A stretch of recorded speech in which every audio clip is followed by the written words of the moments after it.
So, today we're diving into one of the biggest shakeups in India's recent history, the National Education Policy of 2020.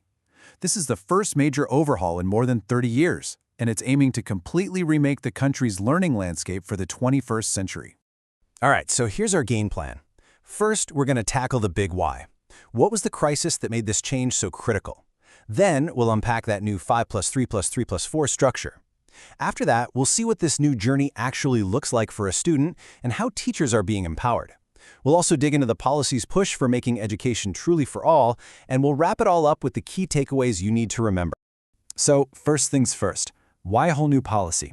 Well, after 3 decades with the old system, it wasn't just that things were a bit outdated, the system was facing a genuine, full-blown crisis.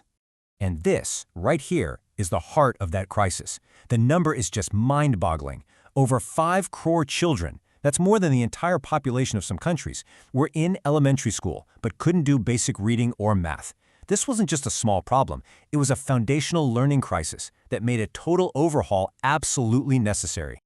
You see, there was this massive gap. The world was screaming for people who could think critically, solve complex problems, and innovate, skills for an age of AI and data. But the education system was still stuck in the past, basically rewarding students for just memorizing facts.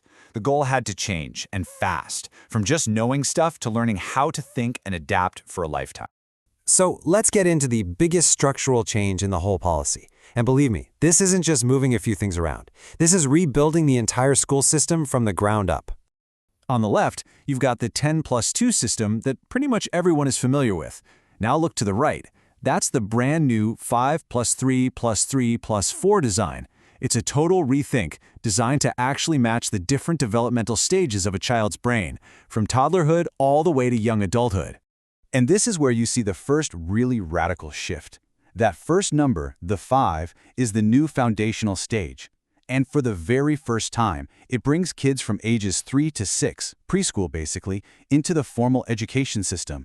This is a huge deal because all the science tells us that a massive amount of brain development happens before a child even turns 6. So, what does all this new structure actually feel like for a student, day to day? Let's walk through their journey, from their first day of playful learning to making their own choices in high school. It all kicks off with learning through play and discovery. Then, in the preparatory stage, we start to see light textbooks and more interactive classes. After that, the middle stage brings in specialized teachers for different subjects, and it all leads up to the secondary stage, which is all about flexibility, choice, and students steering their own learning path. Each step is built for how a child's brain works at that specific age. And this is where it gets really exciting. Those rigid walls between science, arts, and commerce? Gone. A student can now study physics alongside fashion design if they want. Coding gets introduced early, in middle school. And get this, students will have 10-day bagless periods, where they literally don't bring their school bags and instead go learn a skill from a local carpenter or programmer. It's all about making learning real and hands-on. Even how students are graded is getting a complete makeover. The old report card was just a list of marks from final exams. The new one is a 360-degree report. What does that mean? Well, it's not just about what the teacher thinks. It'll include how students rate their own progress, what their classmates think about their teamwork, and it will track real skills like problem solving, not just memorized facts. This one line from the policy really says it all. Exams are no longer about just passing or failing. The whole point of a test now is to be a tool to help students and teachers figure out what's working and where they need to improve. It's assessment for learning, not just of learning. That's a huge shift in thinking.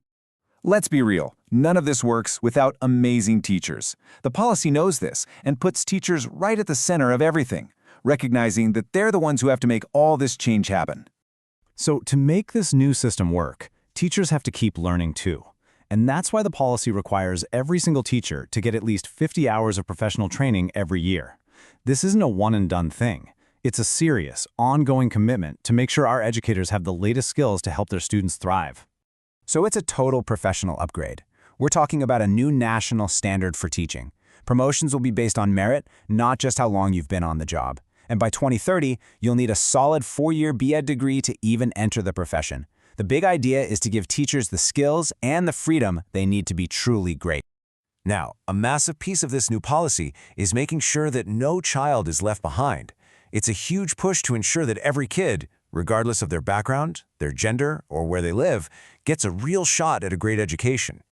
The policy uses this acronym, SEDGs. It stands for Socioeconomically Disadvantaged Groups, which is just a formal way of identifying all the kids who've had the odds stacked against them. By specifically calling out these groups, the policy can create targeted programs to help level the playing field.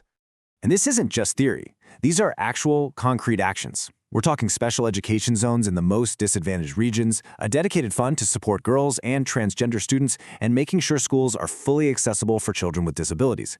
It's about putting money and resources where they're needed most. Okay, we have covered a ton of ground, so let's just boil it all down.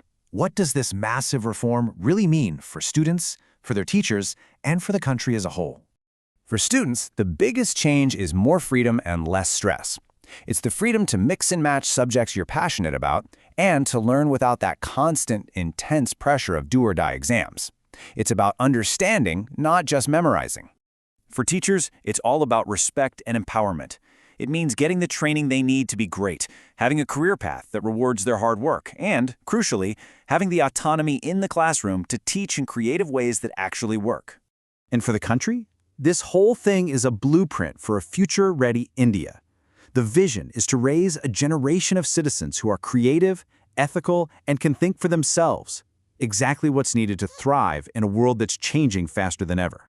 The policy sets this incredibly ambitious goal to make India's education system one of the best in the world by 2040. The vision is powerful, no doubt, but the real work, the decades of hard implementation, is just beginning. Which leaves us with the big question. Can this historic reform truly live up to its incredible promise? Only time will tell.